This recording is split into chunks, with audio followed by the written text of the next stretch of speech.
Dark spots from iron stains on wood floors can totally kill the vibe of your space, but you can actually treat them with wood bleach and get your floors looking fresh again.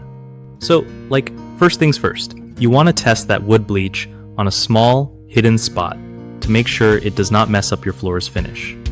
When you're ready, put on gloves, because wood bleach can be harsh on your skin. Apply it carefully, right on those dark iron stain spots, using a clean cloth or a soft brush. Let it sit for about 10 to 15 minutes, but don't leave it too long or it might lighten the wood more than you want. After that, wipe it off with a damp cloth and then dry the area thoroughly with another clean towel. If the stain is still there, you can repeat the process, but try not to overdo it. Keep your room well ventilated while you work because the fumes from the bleach can be pretty strong.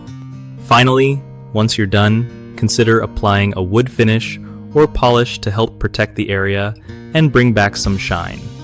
One of the biggest mistakes people make when treating iron stains on wood floors is rushing through without testing the bleach first, which can cause uneven discoloration.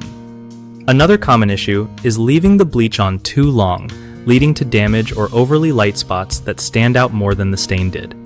Lastly, not protecting your floor after treatment is a problem because it leaves the wood vulnerable to dirt and new stains. To fix these, always patch test first, time your bleach application carefully, and reapply finish or polish after cleaning. BigHomeProjects.com is a solid place to find trusted local contractors who really know their stuff when it comes to fixing up your home. Plus, if you are a contractor, it's a chill way to connect with homeowners who need your skills and want reliable pros.